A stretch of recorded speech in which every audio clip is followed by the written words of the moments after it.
Welcome back to the happiest place on earth. Say hi to the person beside you and tell them God is with you. Want to stay in the loop with us? Follow us on social media for updates, inspirations, and exclusive content. Visit our official Facebook, TikTok, and Instagram profiles and discover exclusive content on our YouTube channel. Welcome to our brand new talk series, Do You Hear the Wind? For 4 weeks, we'll explore the mysterious, less understood third person of the Trinity, the Holy Spirit. Bring a friend and come home to God's love. See you at the feast, same time and same venue. Bring one and bless one. Just a quick reminder, our Awesome Kids Ministry is happening later during the session. If you've got kids with you, don't forget to bring them over and let them have fun while learning about God in a way that's perfect for them. Just look for Sis Yani and Sis Princess at the back of the venue. They'll be so happy to welcome your little ones. So parents, make sure your kids don't miss out. Contribute to our ministries and show your support.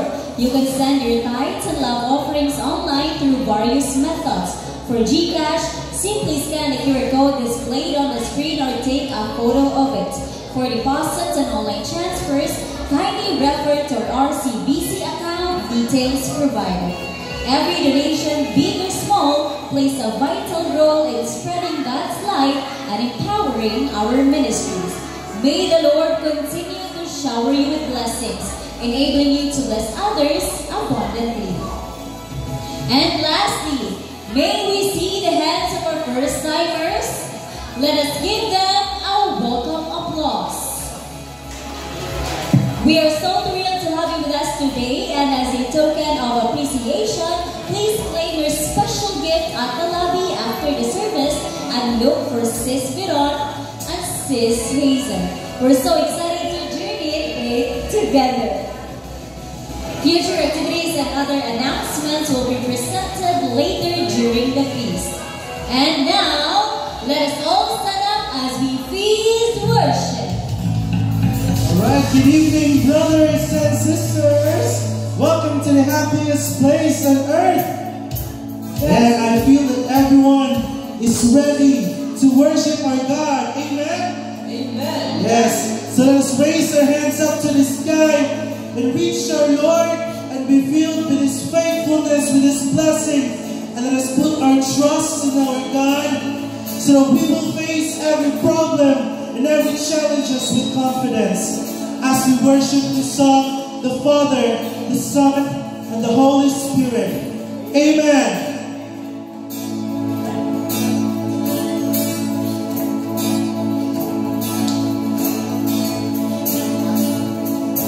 I know you see me.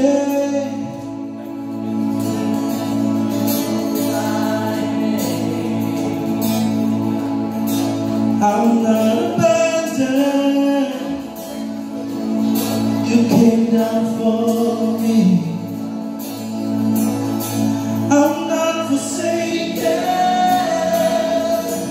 You saved me by grace. I know you want my heart. You set me apart. So whatever comes my way, I am held in your embrace. I have confidence in your faithfulness. To see what only you can do. I belong to you. What you say is true. This is what I belong to. You are glorious for your love. Oh, power belongs to you. I have confidence in nothing else but you. Oh, with your voice, come on. I set a new life, living your way. I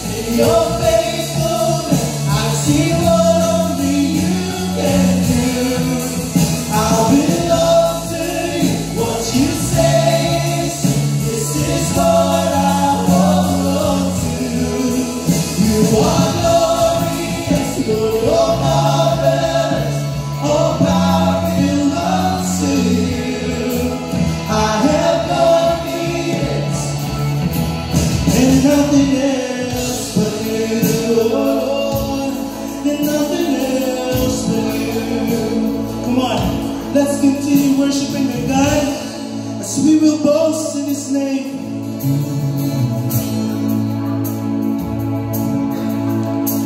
Oh, I will boast in You alone. My confidence in You alone. Oh, I will boast in You alone. My confidence in You alone. Oh, I will boast in You alone. My confidence in You alone. Oh, I will boast in You alone. My confidence in You alone. Oh, I will boast in You alone. My confidence in You alone. Oh, I will boast in You alone. My confidence in You alone.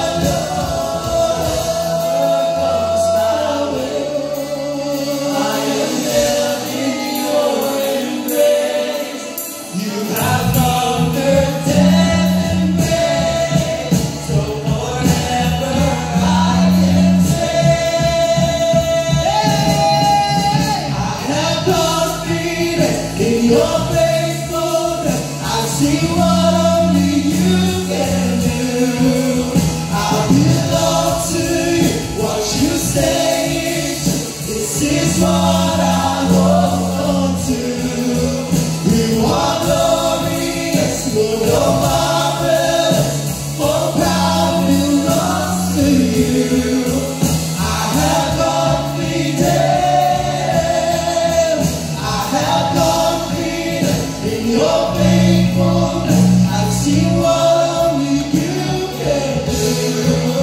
I belong to You. What You say is true. This is what I hold on to. Declare You are glorious, Lord, You're marvelous. All power belongs to You. I have confidence.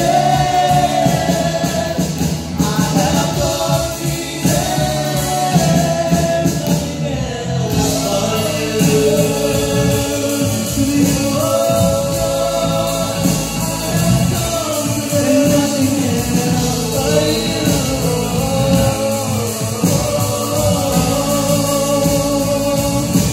With nothing else but You. Come on, let's praise our God. Say hallelujah. Hallelujah. Thank You, Jesus. Thank You, Jesus. Thank You, Holy Spirit. Thank You, Holy Spirit. We love You, Lord. And come on, before we go to this next song, can I invite each and every one of you to close your eyes as we take a deep breath, as we fill this place with the Holy Spirit, as we invite the Holy Spirit to be with us tonight. Maybe some of us know these past weeks, kay feel nyo na bukat kayo ang gidala. Maybe some of us nandito rin, feeling tired, unseen, and unsure of what yung going through karon. And maybe some of us are thinking and questioning, the Lord, are You even here? Lord, do the Holy Spirit even exist? But let me tell you this, my friends, that the Holy Spirit has been with us from the very beginning, right from the start.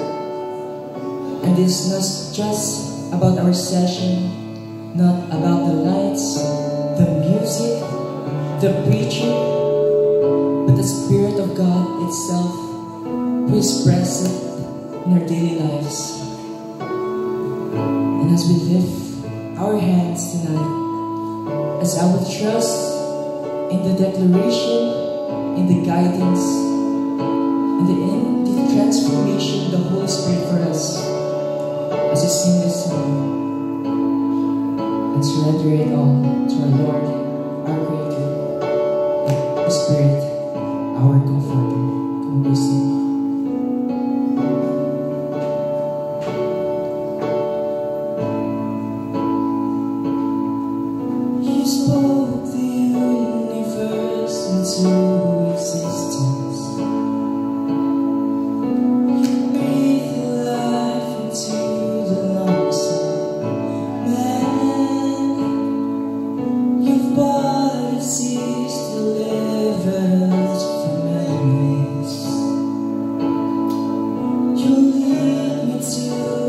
place where I can stand,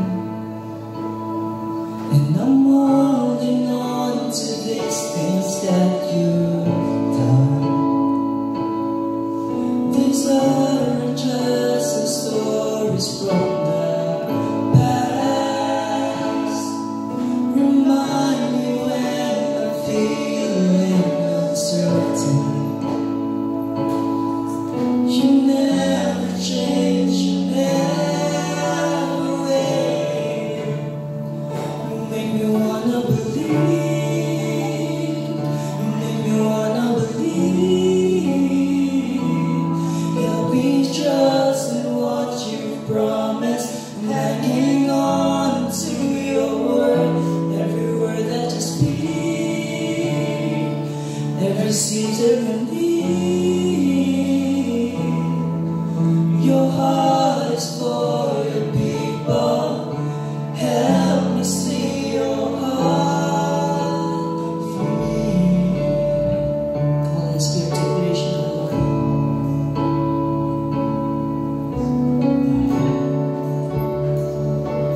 In our thoughts, we believe in you. Come. When my mind is full of doubt and disbelief, and I'm struggling with the promise of Easter, Jesus, I need you to help me see a love that goes beyond all understanding, a love that even death cannot go down. You make me wanna believe. You make me wanna believe. Help me trust in what you promised. I'm hanging on to your word. Every word that you speak, every season in need.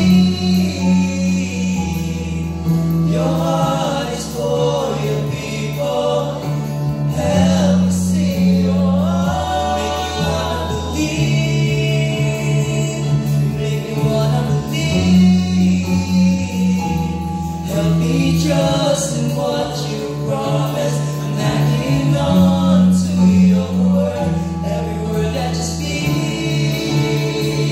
every season in need. Your heart is for your people. Help me see your heart.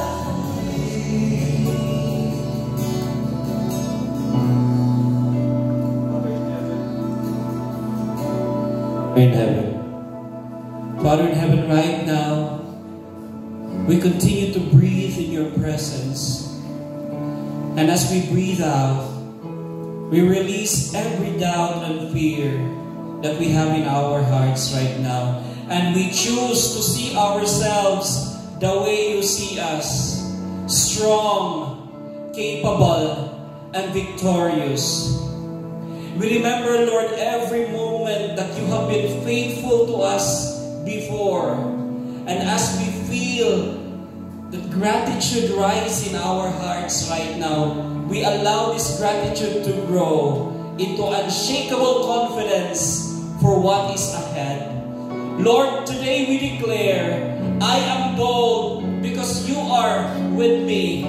I am secure because you go before me.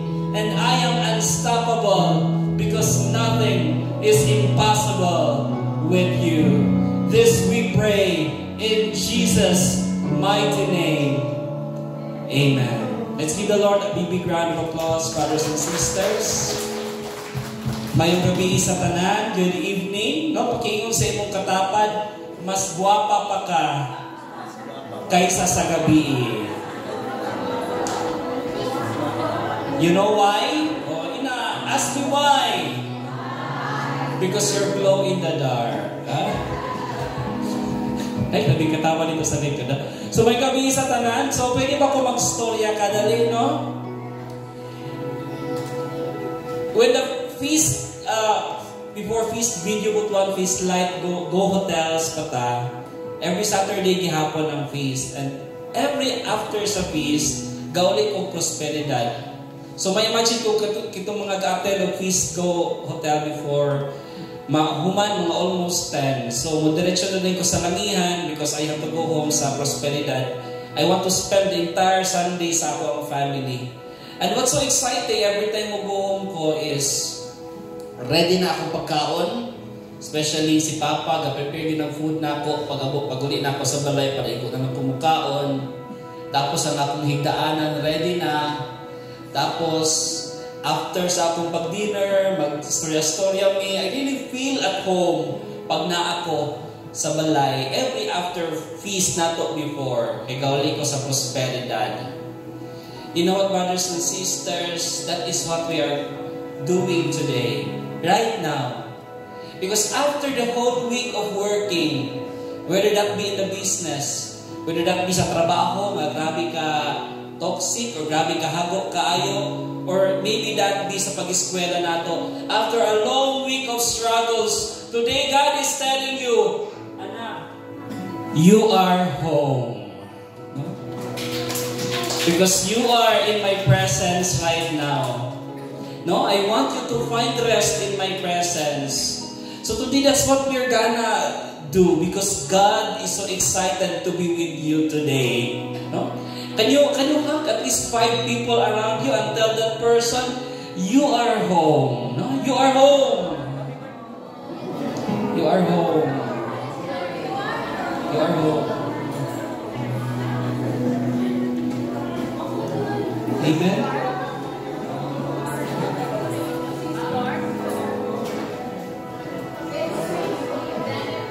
Okay?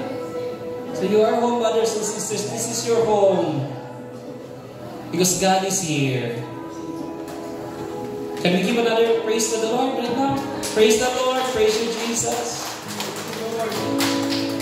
Let's pray in the name of the Father, the Son, and the Holy Spirit. Amen. Let us declare today I receive all of God's love for me.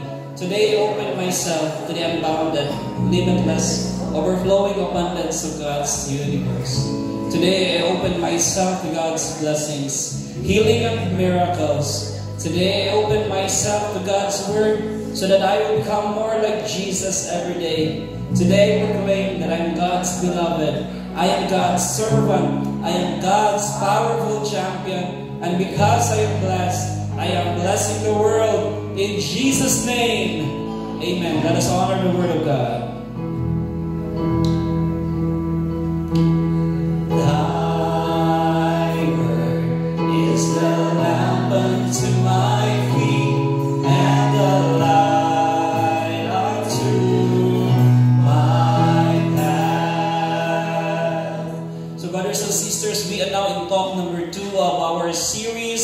Do you hear the wind? Wherein we will discover the third person of the Holy Trinity, the God, the Holy Spirit. And talk number 2 is entitled Spirit-Filled People. Everybody say Spirit-Filled People. Spirit-Filled People. Today we're going to start our talk with grabe the desperate prayer ni David. Because in the book of Psalms, David wrote Psalm 51. I do not know if you're familiar with Psalm 51. If nakasala ka and you want to ask for God's forgiveness and you do not know what to pray, when you want to ask God for forgiveness, go to Psalm 51. Because this is the prayer of David asking for God's forgiveness. And part of that verse, no, sa Psalm chapter 51, verse 11, David cried out to God. Because this time, I don't know if you know the story, si King David nakasala o adultery. No? When he was in his palace, nakita niya si Bathsheba. Everybody say Bathsheba. Naligo. No? So nakita niya dito, naligo, guwapa kaayo, sexy kaayo, mo day Bathsheba, kay naligo siya, no? Manang Bathsheba. Okay? So gipatawag niya sa iyang palace, istorya niya ug naay nahitabo sa ilaha. So adultery.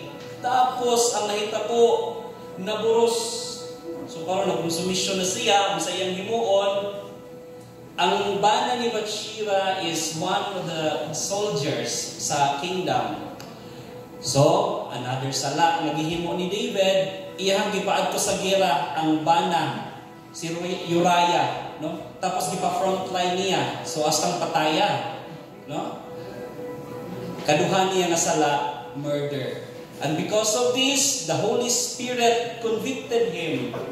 Nakasala ka, no? And that is why na-create ang Psalm 51. And part sa iyang prayer, cast me not away. Atong basahon tanan. Cast me not away from your presence, and take not your Holy Spirit from me.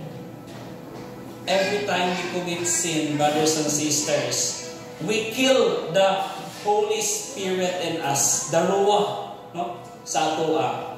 So this is the Word of God today, brothers and sisters, and we will dive deep into this verse later on.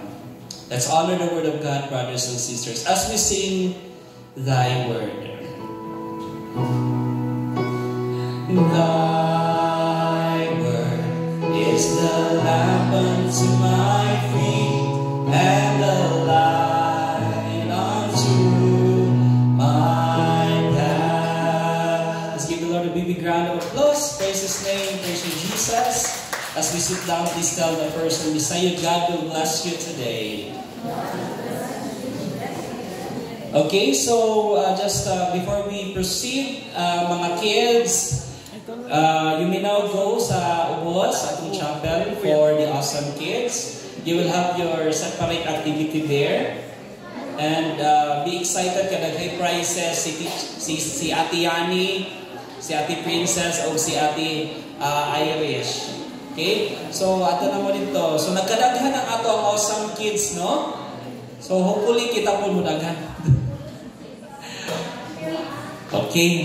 So, pasista lang ko sa ato mga kids.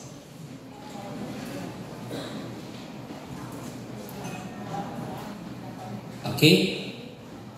So, we're now in talk number 2 of our series, Do You Hear the Wind? We talk about the Holy Spirit.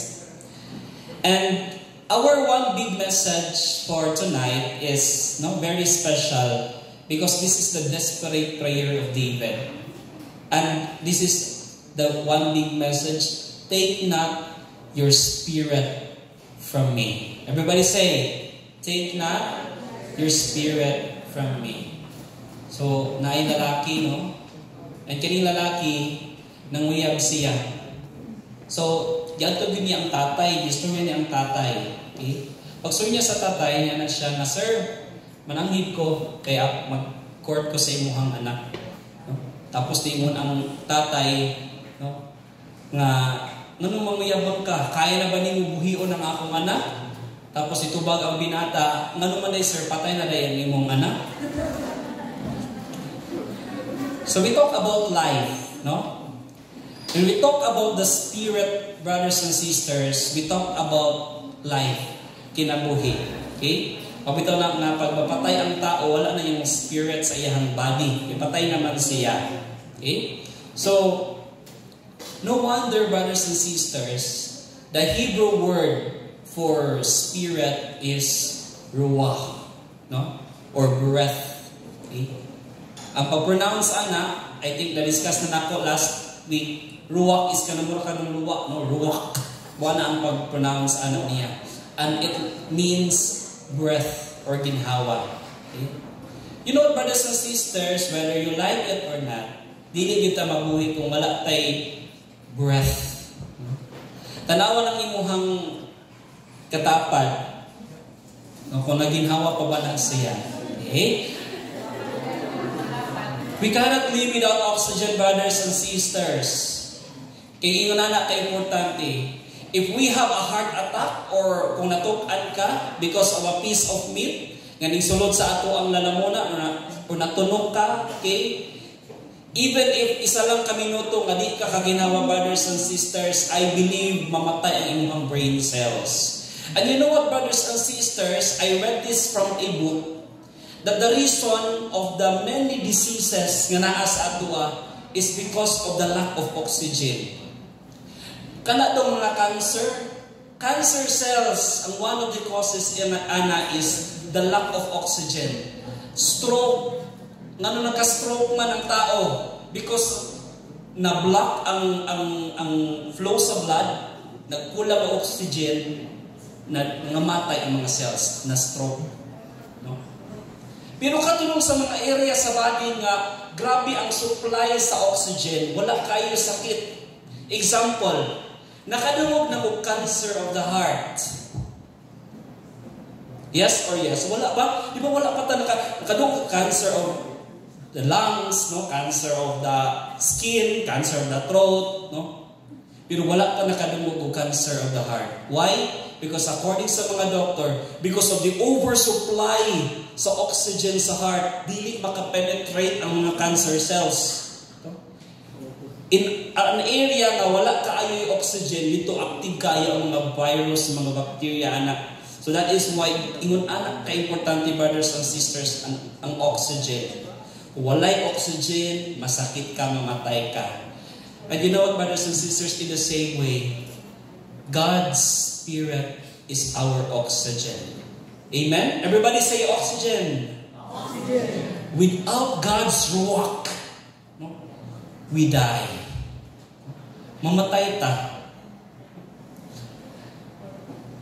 I will give you an analogy. Kabalo mo sa ni? Ang picture. Ito man gloves. And you know what? Ang gloves is made in the image of the hand. Okay? So, gihulma gina ang gloves, giporma ang gloves, kay para ma-fit din ha ang imuhang kamot. Diba? Asa man na ito ni isuot? Sa tiil?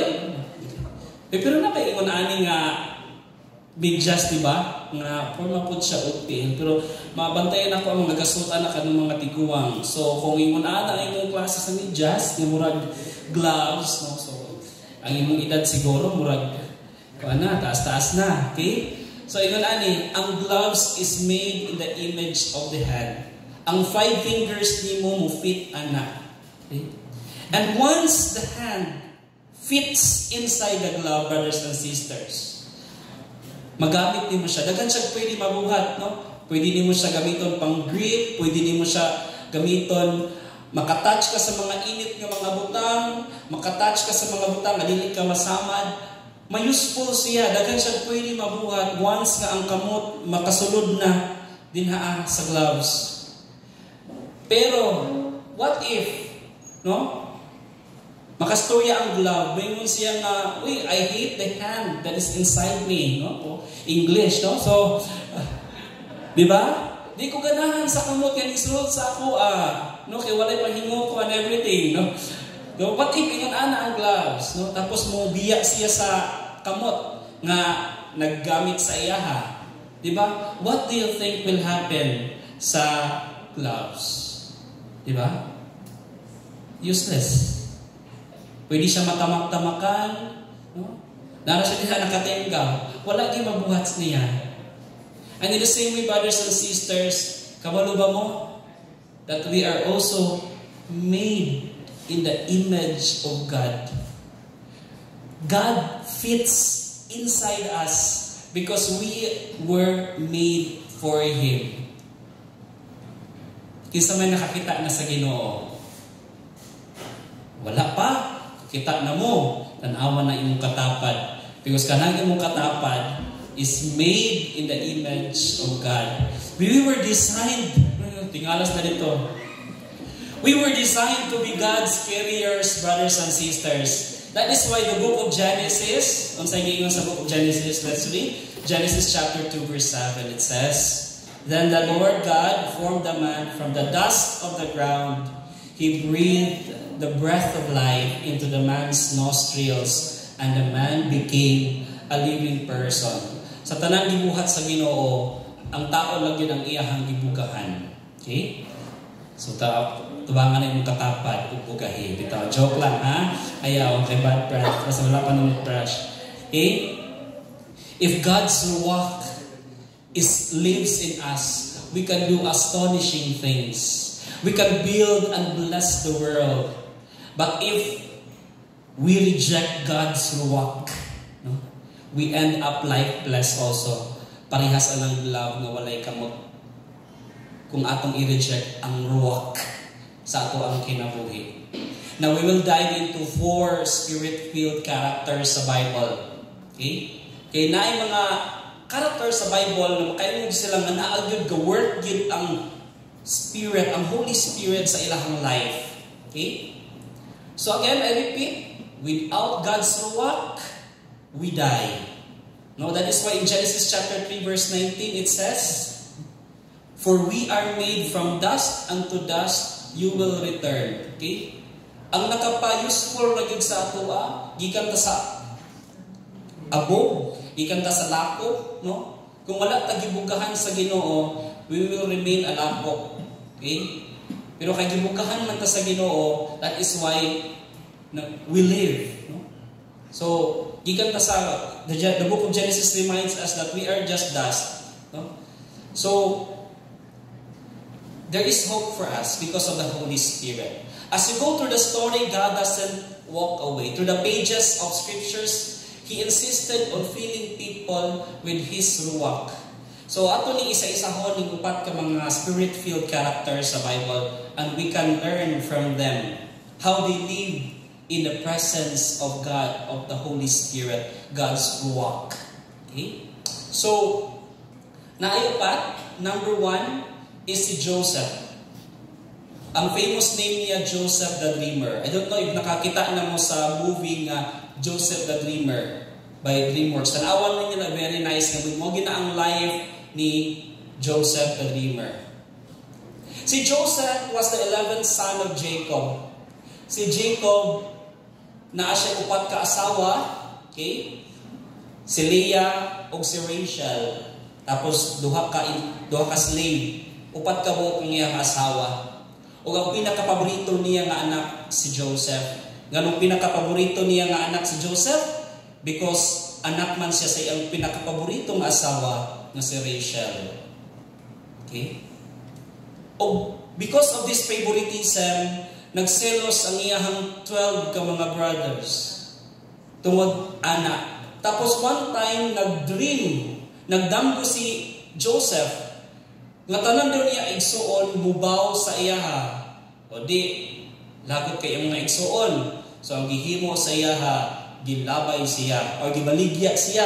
No? Una, gihulog sa siya dito sa katong bangag.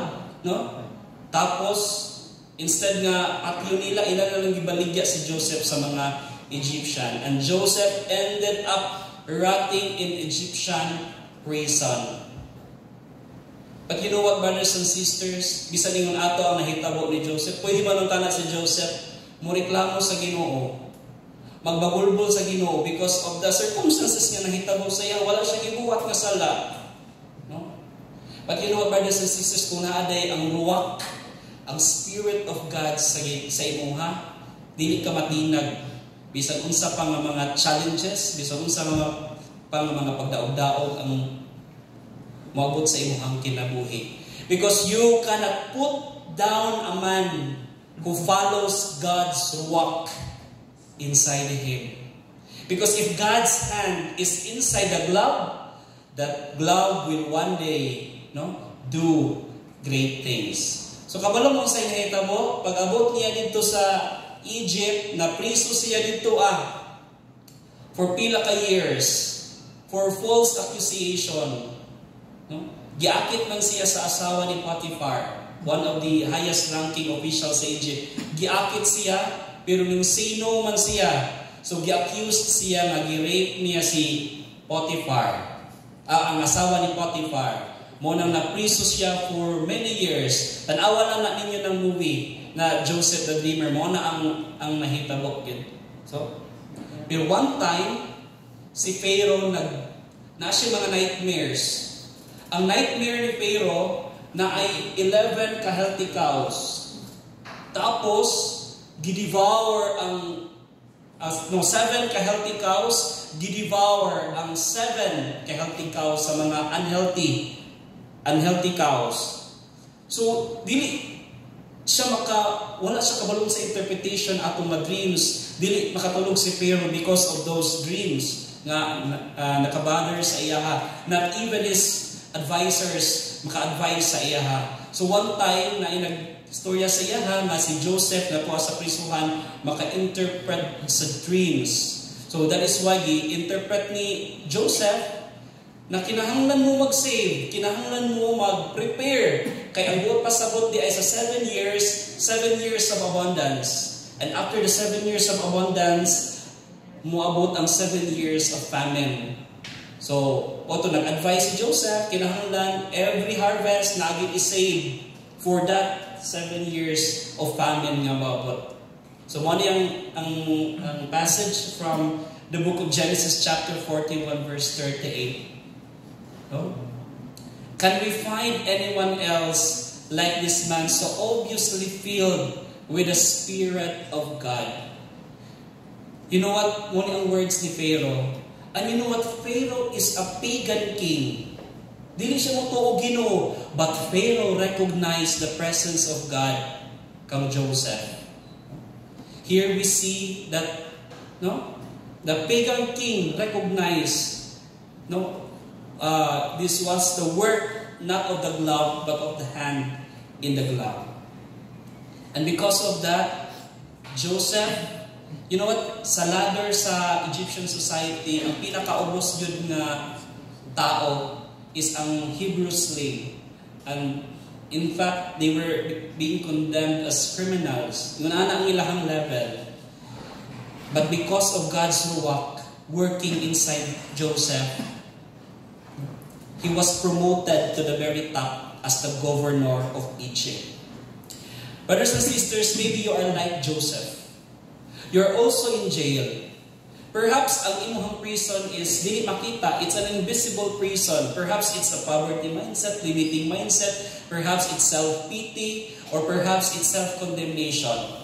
I don't know what that is. Pwede po addictions nimo or bad habits. Nga dili nimo matanggal-tanggal sa imuhang life. Maybe that is your prison right now. But believe, brothers and sisters, if God's ruach is inside you, believe that the Holy Spirit will set you free. No? Or like Joseph, you have been betrayed. You have been betrayed by your closest friend, closest family member. No? Or it could be your workmates. No? Or friend lagi, family members, gabitray sa imuha. Kalma lang. No? Ayaw lang pag-take matters into your own hands. And believe that the ruach of God will vindicate you. One day, before your enemies, God will raise you up. No? If you will just trust in Him. Okay? So we're done with Joseph, the dreamer. Let's now proceed to the second person. The second person is si Bezalel, the anointed artist. Kinsa man din ang naay talent. Taas ang kamot sa mga naay talent. So, I know mga talented ta diring tanan. No? Naiwan diri, nindot kayo mo kanta. Nindot kayo mo sayaw. No? Ang uban din maayo kayo mo storya. Ang talent siguro sa uban, no? Chismis.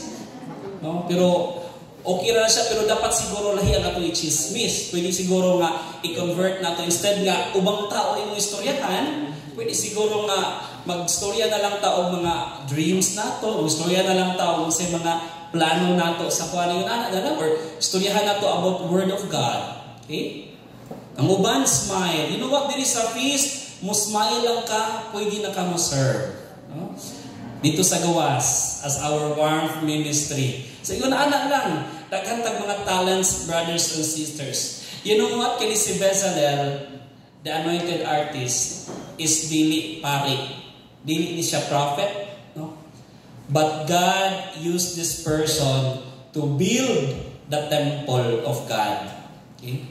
Dili siya pari, ha? Sometimes sa matong una, kung gusto ka mo serve ni God, you have to be a priest, you have to be a nun, no? Or you have to be a full-time missionary for you to be qualified as a servant of God. But no, brothers and sisters, even an ordinary person, no? Even an office employee, can be considered as a servant of God. So, atong basahon kay Exodus 35, verse 30. Okay? It says, "Look, the Lord has specifically chosen Bezalel." So again, dili siya pari, dili siya propeta. Artist siya, no? So, siya ang design sa temple of God to build God's tabernacle, not just by his own skill, but by the Spirit of God. So let's continue to read this verse. The verse says, "The Lord has filled Bezalel with the Spirit, the Ruach of God, giving him great wisdom, ability, and expertise in all kinds of crafts. He is a master craftsman, expert in working with gold, silver, and bronze. He is skilled in engraving and mounting gemstones and in carving wood. He is a master of every craft." Talented na kay siya as an artist, pero gigamit siya sa Holy Spirit. Gigamit ang iyang talent sa Holy Spirit para sa pag-build sa temple. So God didn't just send a holy blueprint. He sent a holy builder too. Because si Bezalel was empowered by the Holy Spirit. He took Bezalel with all his years of expertise and anointed him. The Spirit used his hands, his knowledge, and whatever he could bring to the table to create something beautiful and sacred for God. Diba? Maayo kayo, no? Pag ipagamit ni mo imong talent ni Lord, daghan kag pwede mahimo. And you know what, friends? Ikaw, God has given you also a special gift. I don't know what that gift is. Ikaw nakasayad, anak. But if God's ruach is inside you, if God's hand, again, is in the glove, you too would say, "I am a master craftsman because I serve the master." I don't know, maybe ang imuhang gift is sa sales, ang imuhang gift is sewing or cooking, okay? Or programming, nabi mga programmer dire, okay? Nag-program na si ano. Programming or tinkering your hands or caring for the sick or inspiring people through music or building a business or brewing a great coffee. I don't know unsa ang imong talent din ha, but like Bezalel, pour your heart into your craft so that through your service, your work will be a sacred tabernacle where people will experience heaven on earth. Did you know that your desk is also an altar? And whatever you do in that desk, the four corners, may mga office workers diri, that is also your altar. Because dinha nga desk, dinha nimo i-offer ang imong trabaho. If you do that well, that is your offering to Jesus. Okay? Declare it. I am working full-time for the Lord. Everybody say, I am working full-time for the Lord. Many years ago, I served in a different community, okay? Sa lahing na community. And naghan ako charismatic groups na naapilan yun. And ma-inspired ko sa mga uban servants nga full-time good bitaw sa Ginoo. Like, kanang wala sila'y laing work, kundi kana lang yung pag-serve and just sustain themselves with the allowance sa community. So, makainong tanga, grabe kay ni siya ka-spiritual, kay, like, di-surrender niya ang tanan, you leave niya iyang trabaho just to be full-time with the Lord. No? Tapos, daghan mo praise sa mga missionaries ngayon, anak, nga full-time with the Lord. I thought ingon anak gid ay nga pag full-time missionary ka, grabe kay kakahuli. But later on I realized sayop din na siya nga teaching. Because this is a huge mistake. Ingon anak. The truth is this. All of us are working full-time for the Lord. Not just the religious workers, not just the missionaries. Even your businesses, no, is part of a ministry. Because I believe, brothers and sisters, every business, the purpose of that is to love people. The profit that you are making, no, to make the operation, no, to sustain the operation is also an operation of love that is sustainable. I have friends, owners sa mga businesses, lisod magnegosyo. Na ako'y kaila, contractor, na i-own niya pila ka mga kanang nagkatsa ko na dump truck, tapos ga-build siya daghan nga mga kuan. Then for him, nakashare siya sa ako one time when nag-coffee date mi dito, kamera duha. Lisod kaayo ang ayang negosyo. But ang usa ka nakapasustain sa iya para mo-keep siya sa trabaho bisan lisod, isang iyang mga empleyado nga nag-asa sa iyang negosyo. That business, brothers and sisters, is your ministry for the Lord. That is why all of us, we are working full-time for the Lord. Ako as a lawyer, my work as a lawyer is also my service for the Lord. Whether na ako sa feast or na ako dito sa akong opisina, I am full-time, 100% kang Lord. Whether na ako sa balay, that is my service for the Lord. Ang akong mag-take care sa akong asawa, kung pag-atiman, no? Sa akong asawa, that is my service for the Lord. At may full-time. Wala'y bisantin sa ato, mga dili full-time. Full-time tang tanan, no? Sa atong pag-serve kang Lord. Nor maybe you're a repairman or a salesman or a teacher or a farmer or a dishwasher or a manager. Through your product or your service, your mission is to give people a glimpse of God's love. Okay? That is why you have to love people through your work. So we're done with Bezalel. Now let's go to number 3, Spirit-filled people. Kanina mga tao akong i-share sa inyo ha. Grabe good ang presence sa Holy Spirit ani nila. Okay? Atong isa-isahon si Saul, si Gideon, si Jephthah, o si Samson. I don't know kung familiar mo sa upat, but mga Spirit-filled po ni sila. Imagine, let's go to Saul. Si Saul is ang first king sa Israel. No? Because Saul is Spirit-filled, the Spirit of God came powerfully upon him and he joined in their prophesying. No? Naka-prophesy siya because of the Holy Spirit. Si Gideon, the Spirit of the Lord came on Gideon. Si Jephthah, then the Spirit of the Lord came on Jephthah. Tapos si Samson, isa gali ang iyang uyab, si Delilah, okay? Samson, and the Spirit of the Lord began to move within him.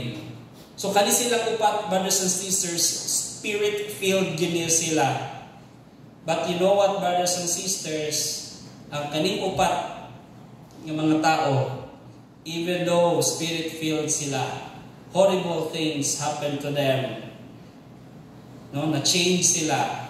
Si Saul, ang first king sa Israel, became envious of David. Silusan niya si David and tried to kill him repeatedly. Tapos si Gideon, no?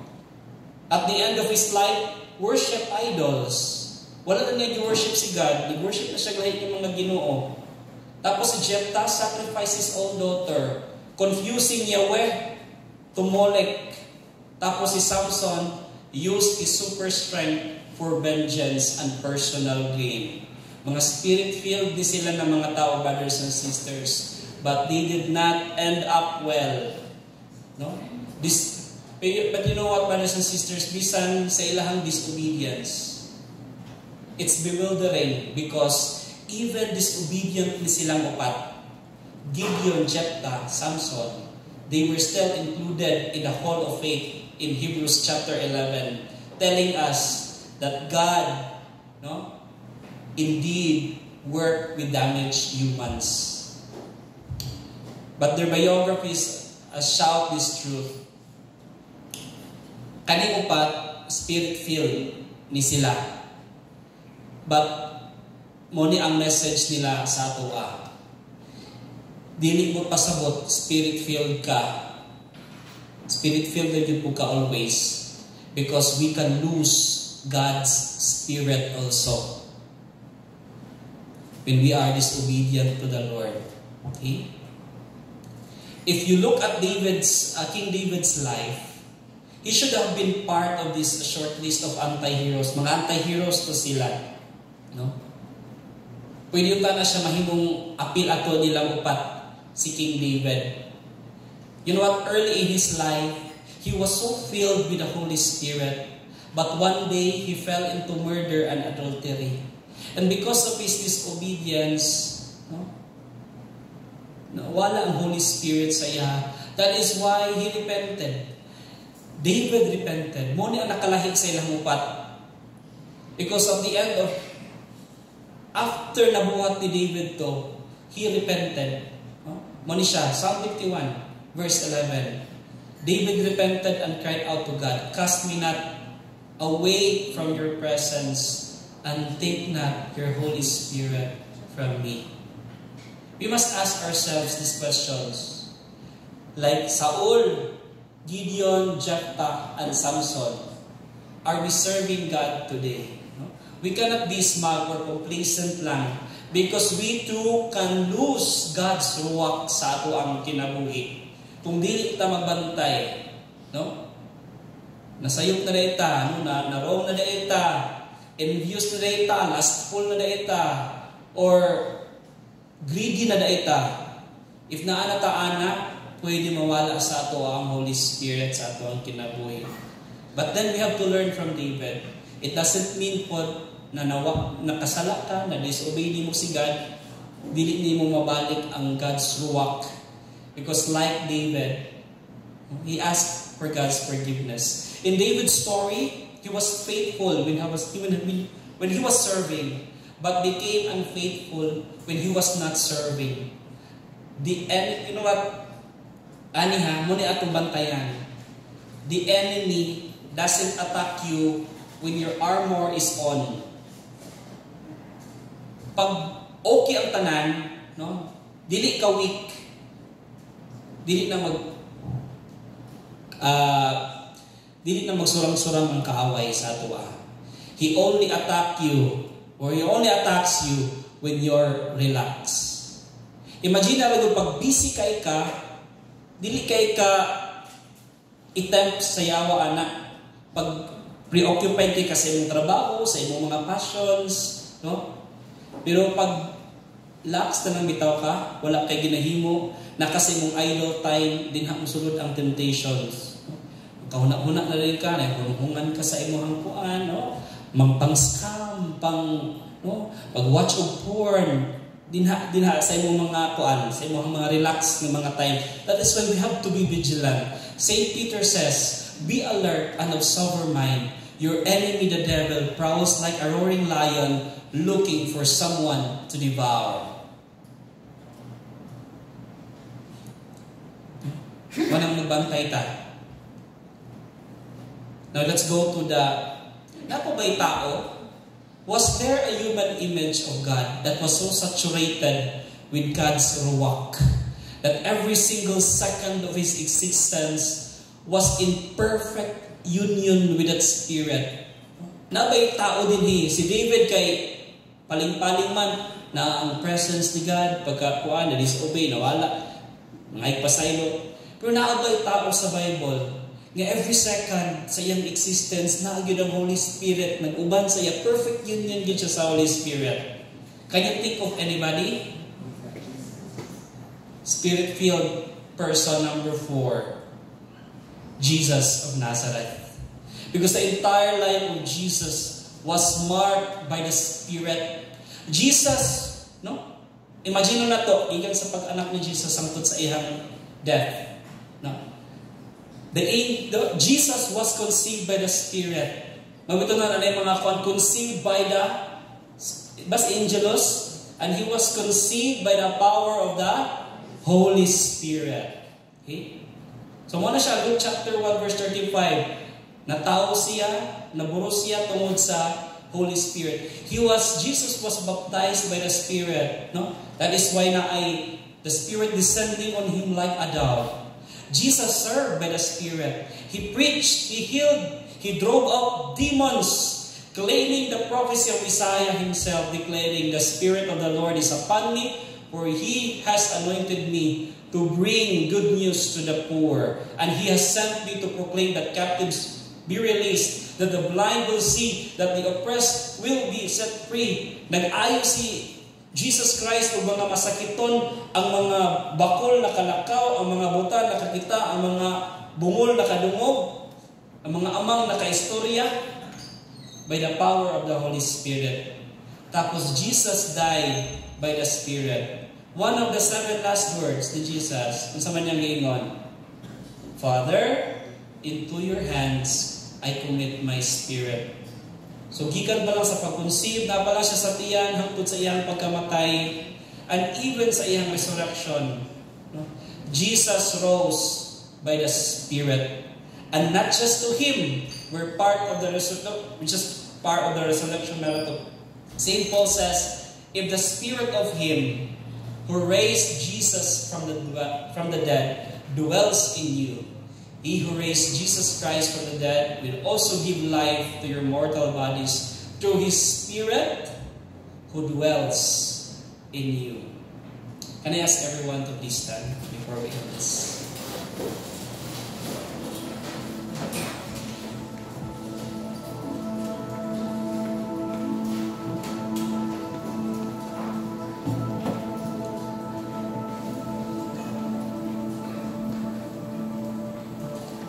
Jesus becomes the firstborn of a renewed humanity.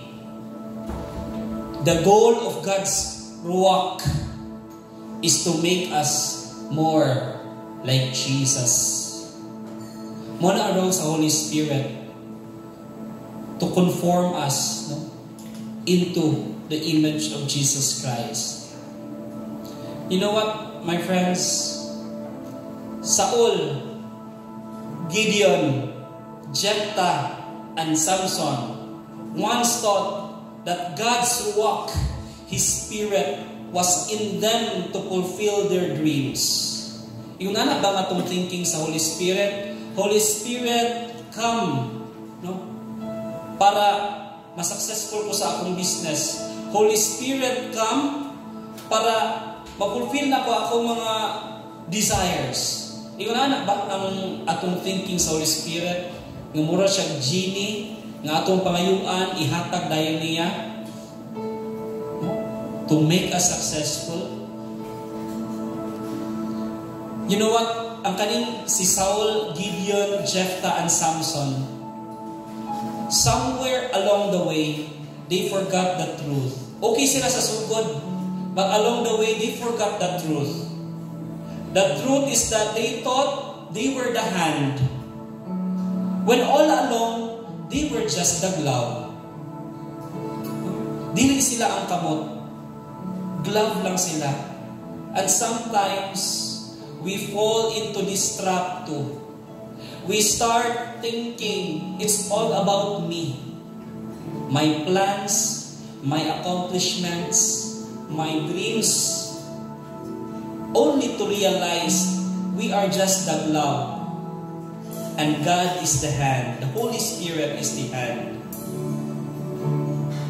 Today, brothers and sisters, God is reminding us, reminding each one of us that we are not the hand, we are just the glove. And because if you are the glove, then the only reason you move, the only reason you can do anything good is because of His hand, His Ruach in our lives that is inside us. God's Ruach is in you, not to inflate your ego. Ma-feeling mo, ma-feeling good kayo ka, kailangan Holy Spirit sa iyo, you can do anything. Dili na mo ang role sa Holy Spirit. No, not just to make you successful in the world's eyes, but to shape you into the image of Jesus. If earthly success helps that, then praise the Lord. No? We serve with it. If not, then we serve without it. Because the only real success is following His Spirit wherever He leads. Can I share with you one last story? One time, there was an auction of a violin and walang kayo mo bid. sa violin. No? Ano na dito ang auctioneer? Oh, sa may mukuan. 50 pesos. Wala. 100 pesos. Wala gihapon. 500. Wala gihapon. Then one time, my old man nakalabay. No? Yung siya nga, pwede na ako gamitin ng imong violin. And so the old man took the violin and played the most beautiful melodies. O daghang tao nakadungog when that old man played that violin nga gibid, no, for auction. And suddenly, ang mga tao, gusto mo palit mo. Like, gusto mo palit 20,000, gusto mo palit 50,000. Ang upan, 100,000 just to get that violin. The question, brothers and sisters, what changed? Na-change ba ang violin? It's because it was played by the old man. Yes or no? No. The violin didn't change. The hand that held it did. Friends, we are like that violin. Without the master's hand, we are nothing but an empty shell. But when His Spirit fills us, our life sings melodies we could never play on our own. So as we close today, brothers and sisters, make this your prayer. Like David did, take not your spirit from me. Because without Him, we are just the glove. Without Him, we can, but with Him, you brothers and sisters, we can play heaven songs. Let's worship Him now. With our hearts wide open, close your eyes, bow down your heads. Talk to the Holy Spirit right now. The Ruach that is inside you to fill you once again. Speak to Him in a personal way. He knows your heart right now. He knows your deepest desires right now. Talk to Him just like you're talking to a friend, because He is within you right now. He is not far.